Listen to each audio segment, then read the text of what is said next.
ధరణి కారణంగా గిరిజనులు తీవ్రంగా ఇబ్బంది పడ్డారని అన్నారు డిప్యూటీ సీఎం భట్టి విక్రమార్క. చెప్పినట్టే ధరణిపై సబ్ కమిటీ వేశామన్నారు. రాష్ట్ర వ్యాప్తంగా దీనిపై చర్చ జరగాలి అన్నారు.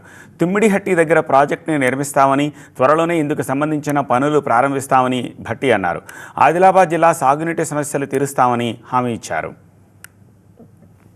ధరణి వచ్చిన తర్వాత మా భూములపైన హక్కు లేకుండా చేసింది మాకు అసలు మీ ఇక్కడ వాళ్లే కాదని చెప్తా ఉందనంటే వారికి చెప్పాం, తప్పనిసరిగా ఈ ధరణిని బంగాళాఖాతంలో వేస్తాం, మీకు హక్కు కల్పిస్తాం, మీ హక్కులు మీకు కల్పిస్తాం, మీకు అన్యాయం చేయం, తప్పనిసరిగా ఇందిరమ్మ రాజ్యం తీసుకొని వచ్చి మార్పు చేస్తామని చెప్పాం. చెప్పినట్టుగానే ఈరోజు ఇందిరమ్మ ప్రభుత్వం ధరణి పైన ఒక సబ్ కమిటీని వేయటం, ఆ సబ్ కమిటీ ఈరోజు పూర్తిగా స్టడీ చేస్తాం. ఇక్కడ ఉన్నటువంటి నీటిపారుదల రంగానికి సంబంధించిన అన్ని ప్రాజెక్టులు పూర్తి చేస్తాం. ఆనాటి కాంగ్రెస్ ప్రభుత్వ హయాంలో మొదలుపెట్టినటువంటి తుమ్మిడిహట్టి ప్రాజెక్టు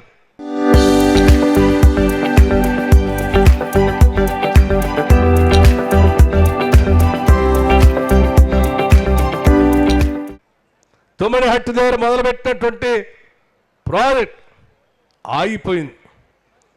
ఆదిలాబాద్ జిల్లాలో ఉన్నటువంటి ఉమ్మడి ఆదిలాబాద్ జిల్లాలో ఉన్నటువంటి కొన్ని నియోజకవర్గాలకి నీళ్లు రాక ఇబ్బంది పడుతున్నటువంటి పరిస్థితి పాదయాత్ర సందర్భంగా అనేక మంది నా దృష్టికి తీసుకొచ్చారు.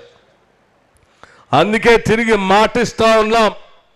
ఆ రోజు ఏ రకంగా అయితే ప్రాణహిత చేవళ్ల పేరు మీద తుమ్మిడిహట్టి దగ్గర మేము కార్యక్రమం ఆనాటి ముఖ్యమంత్రి డాక్టర్ వైఎస్ రాజశేఖర రెడ్డి గారు మొదలుపెట్టారో ఆ ప్రాజెక్టుని తిరిగి పునఃప్రారంభం చేస్తాం.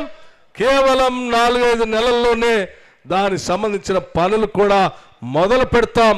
ఆదిలాబాద్ జిల్లాకి నీళ్ళు ఇస్తామని కూడా ఈ సందర్భంగా మనవి చేస్తాం.